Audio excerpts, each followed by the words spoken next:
Hey everyone, in this video we're going to take a look at part 43 of the Hercules story from Ritchie's Fabulae Faciles.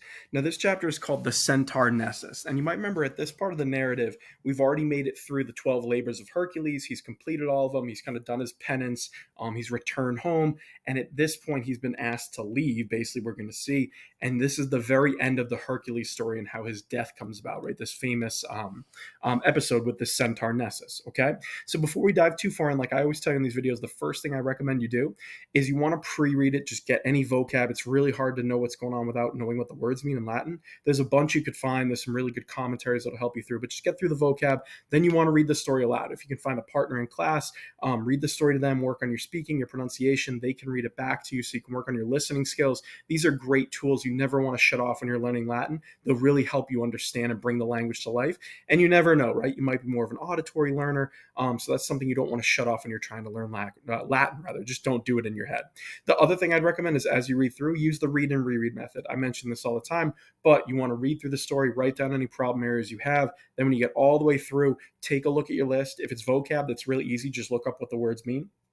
You'll be all set. If it's grammar, you might want to try looking at a commentary or maybe looking at the word and try to think about what's going on. There's a couple of online tools you could use as well to try to figure out what it is. Alpheos is one that kind of comes to mind. So do whatever you can do to try to figure out the grammar and then go back and try it again, right? Read through the story a second time, third, fourth, as many times as you need to until you're able to read through the entire thing, start to finish without needing any help, and you understand all of it or pretty close to all of it. That's the sign that you're ready to move on, okay? So I'd recommend you do that now. If you haven't done it, pause the video, go back, work on it on your own. If you've already done that and you feel like you're in the good place, use the story now as we go through it. It's just a double check to make sure that you're on the right track, right? Not that my translation is ever perfect, but it should give you something to kind of guide you and make sure that you can feel good to move on, okay? So we'll start there. The story goes like this. You have postea Hercules, multa alia praeclara perfecit, quae nunc prescribere est. So you have afterward, right? Hercules accomplished many other multa alia, many other famous things, praeclara, right? You have the substantive there. So many other famous things. Those are all adjectives, right? So and they're all neuter, rather. So things is the implied word. So Hercules accomplished many other famous things, which now it's too long to write, right? So longum est, or quae nunc, rather, prescribere longum est. So it's too long to write is really kind of what's going on here. So in other words, Ritchie is saying that, yeah, there's a bunch of other stuff that happened, but we don't have time to mention it now.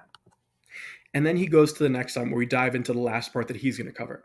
You have tandem jam aetate proectus Deianiram oinie filiam in matrimonium duxit. Post tamen tres annos occidit, or accidit rather, ut puerum quendam cui nomen erat eunomus casu occidere. So finally, you're at last. Right, now having advanced, proectus, advanced in age, right? The aitate there is the ablative of respect, right? Proectus is just a perfect passive participle. So you could say having advanced sort of in respect to age or in age.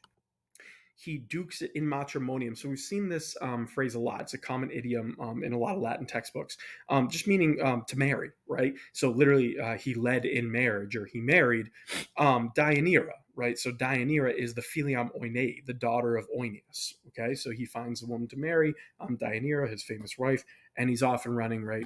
Kind of resetting with a new wife and hopefully a new family, okay? Then you have post tamen. So, but after, right, after tres annos, 3 years, occidit, or accidit rather, is best translated as it happened. So accidit would be it happened that, right? It kind of means like, that he did this. That occiderit, he killed, right? So he killed casu by chance, right? Almost by accident. A puerum quendam, a certain boy.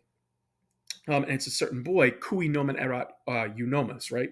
Literally for whom or whose name, right? Nomen was eunomus, right? So this is when you're using the dative of possession, right? So you're just saying whose name or for whom the name was, however you want to translate that literally. But in English, you just say whose name was eunomus, okay? So he kills a boy. Okay.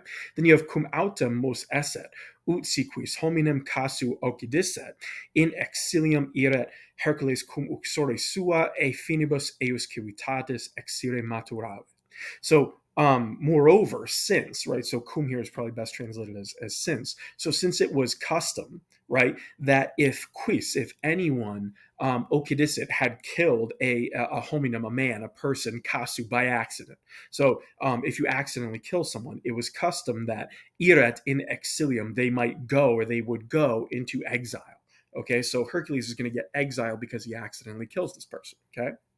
Then you have Hercules, right? Hercules, cum uxori suo rather, is with his wife. So with his wife, he maturare exire, he hastened to leave a finibus eius civitatis, right, from the borders, the finibus of his state, right? Thebes, he's back home, so he has to leave again, right? Eius civitatis. So he gets ready to kind of pack up and leave because he makes this mistake of murdering a certain boy, which again, right? Hercules is known for that flaring temper and not necessarily thinking all the way through. So we've seen this throughout his story, right? He kind of does things spur of the moment, and he kills someone by accident or by chance. Okay.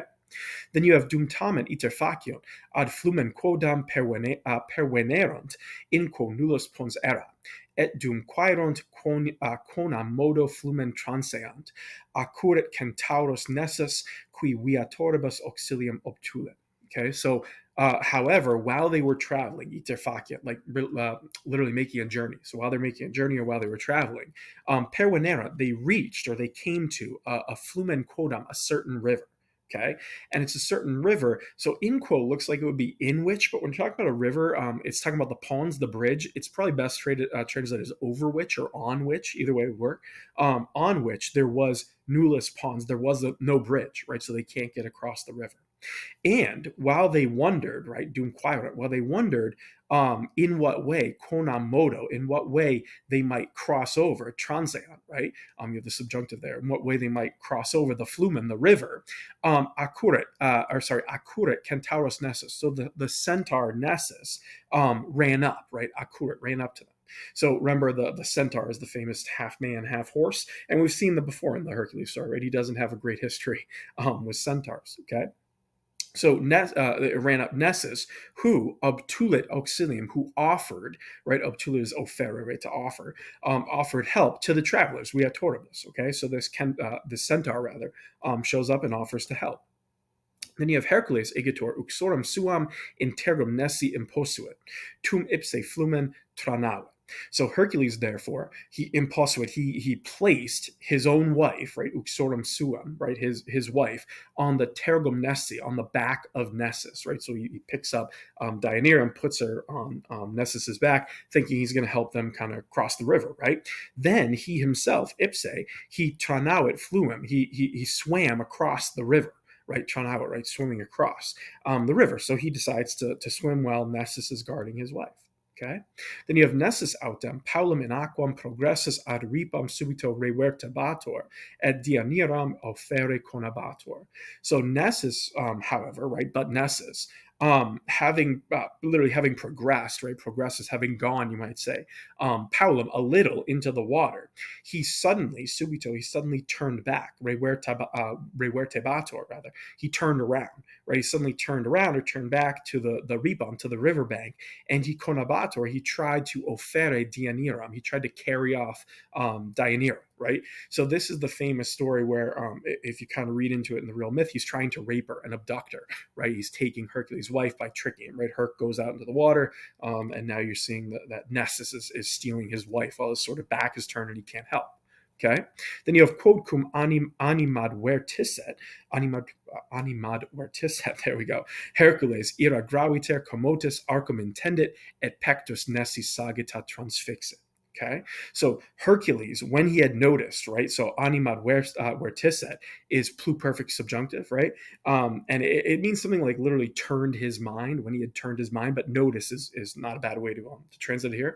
So Hercules, when he had noticed this, right? Quod, you can translate just as this, or I guess you could do it as which, sort of like when Hercules noticed, or when he noticed this, having been moved, commotus, graviter, sort of violently or greatly. I think violently works well here because what he's about to do.